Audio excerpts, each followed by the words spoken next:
Vamos falar de mais uma personagem que fez parte da história do nosso Brasil, a Dona Maria I. A Dona Maria, uma das mulheres mais apaixonadas pela família, mais dedicadas à sua família e que teve uma vida sofrida, de muitas perdas e que levou a um processo depressivo e até de loucura, tanto que ela é conhecida como Dona Maria a Louca, né?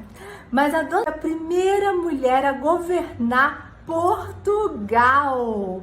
Essa mulher, ela tinha um poder, uma influência, uma inteligência, uma dedicação muito fervorosa à sua família e aos seus valores. Vamos que vamos entender um pouco mais dessa super mulher que foi a Dona Maria I. Oi pessoal, eu sou a Paty, da Paty pelo Mundo BR do Brasil, e convido vocês para a gente redescobrir o nosso Brasil juntos. Vamos juntos nesse projeto de uma forma leve e descontraída. Vem comigo! E só para quem ainda está um pouco perdido de quem foi essa mulher, a Dona Maria I, ela foi simplesmente a avó de Dom Pedro I. Mas vamos entender esse processo, como é que essa mulher chega ao poder em 1777, 1777, gente, então já é uma data especial, né? Quem me conhece sabe que eu adoro o número 7, que eu nasci no dia 7. Então vamos lá. O pai de Dona Maria I era o rei Dom José I. E dizem que era um rei, assim, vamos dizer, meio fraquinho. E quem governava, na verdade, na época, era o Marquês de Pombal. E o Marquês de Pombal, ele tentou tirar a influência religiosa da administração, que a gente sabe que era muito ligado, né, à parte religiosa nos governos portugueses. E o Marquês de Pombal, ele tenta diminuir esse poder religioso. Então a gente sabe, né, as consequências disso, até aqui no Brasil, né, perseguição aos jesuítas e tudo mais. Bem, quando Dom José I morre, quem assume é a Dona Maria I. E a Dona Maria, gente, era muito, mas muito religiosa. E a primeira coisa que ela fez foi já tirar o poder do Marquês de Pombal e volta a fortalecer essa igreja no governo português. Tanto que ela faz algumas coisas que vão contra, vamos dizer, a ciência, né? Por exemplo, ela acabou destruindo alguns livros, alguns professores foram expulsos da Universidade de Coimbra para irem contra, né? Ensinavam contra esses valores religiosos. Então, ela era muito, muito religiosa. E a Dona Maria I, gente, ela era casada com Dom Pedro III. E quem que era o Dom Pedro III? Era o irmão de Dom José I. Mas Dom José I não era o pai de Dona Maria? Exatamente! A Dona Maria I era casada com seu tio, o Dom Pedro III. E a gente sabe que os casamentos naquela época eram arranjados, mas a Dona Maria, ela era simplesmente apaixonada pelo seu marido, pelo seu tio, né? O Dom Pedro III. Outro fato que mostra a dedicação dessa mulher à sua família foi quando a Carlota Joaquina, que virou sua nora, né? Foi para a corte portuguesa. A Carlota Joaquina, gente, ela foi para a corte portuguesa para casar com o filho de Dona Maria I e Dom Pedro III, o Dom João VI, quando ela tinha apenas 8 aninhos. E a Dona Maria I cuidou dessa menina, gente, de uma maneira tão respeitosa, tão carinhosa, porque a Carlota Joaquina, todo mundo sabe, era uma criança inquieta, ela fazia muitas malandragens, ela queria chamar atenção. Quando tinha mais gente, então, aí que essa criança ficava realmente atiçada. Era uma criança muito ativa, era também muito inteligente, mas era uma criança atiçada, era uma criança muito ativa, era também muito inteligente, mas era uma criança inquieta, era uma criança cheia de artimanhas. E a única pessoa que a Carlota Joaquina respeitava era a Dona Maria I, né? E a Dona Maria I, gente, cuidou dessa criança com total atenção, com tanto respeito, tanto que a Carlota Joaquina foi para lá uma menina, e ela cuidou dessa menina até ela virar mocinha, e ela só deixou o filho dela, o Dom João VI, dormir com a Carlota Joaquina e consumar esse casamento, realmente quando a Carlota Joaquina, próxima de fazer 15 anos, tornou-se mocinha. Então ela teve todo o cuidado de explicar para a Carlota Joaquina como que seria tudo, então ela teve assim um carinho muito grande, ela cuidava demais da sua família. E o que acontece? Um ano depois do casamento, né, da Carlota com o Dom João VI, o marido de Dona Maria I morre, gente.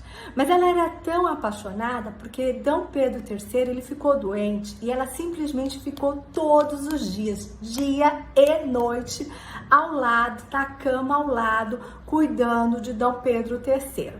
Quando Dom Pedro III deu uma melhoradinha, ela foi descansar no seu quarto.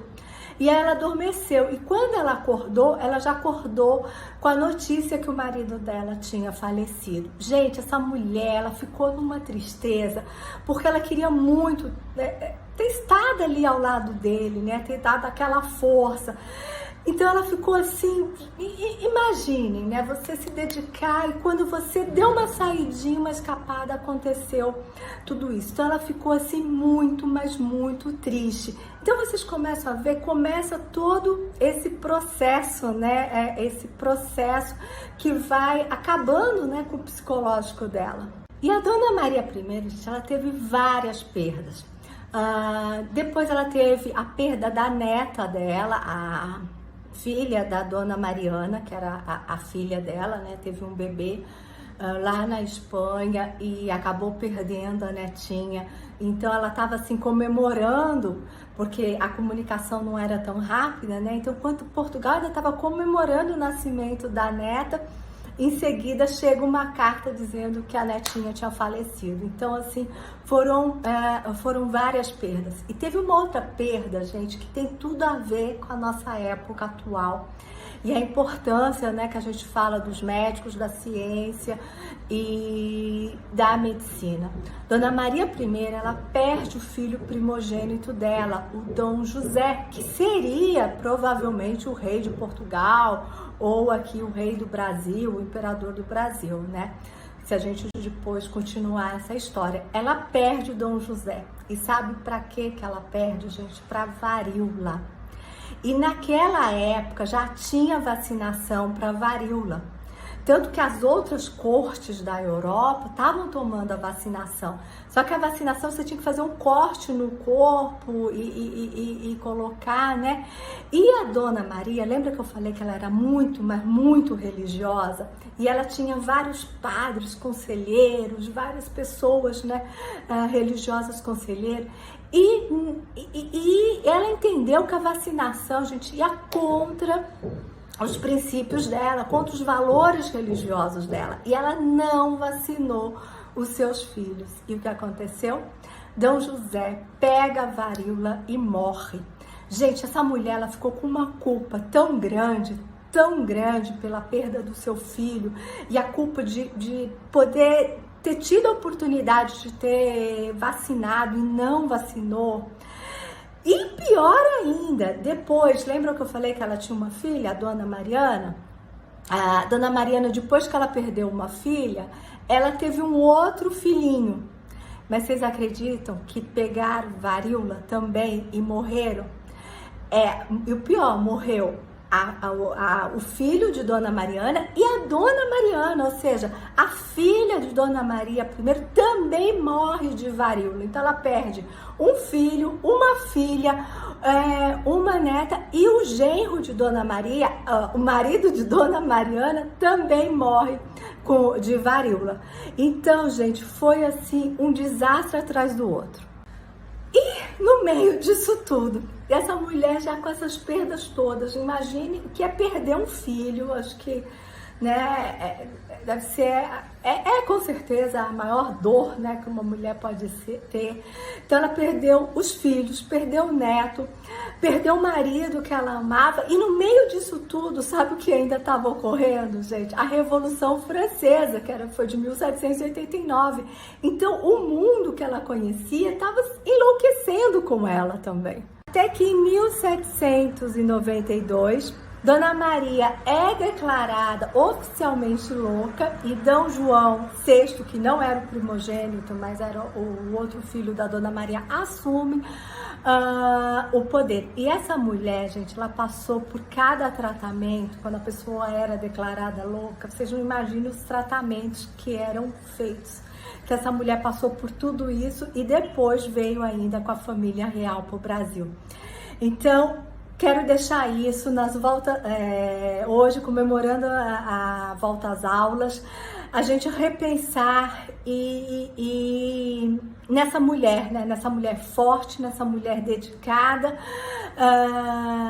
nessa mulher religiosa, né? Religiosa ao extremo, talvez até o excesso levou aquilo que a gente fala, né? A gente tem que buscar o equilíbrio. O excesso às vezes pode levar a você tomar decisões errôneas aí, e que levou a todo esse processo de, muitos hoje falam que era muito mais um processo depressivo que a Dona Maria I teve.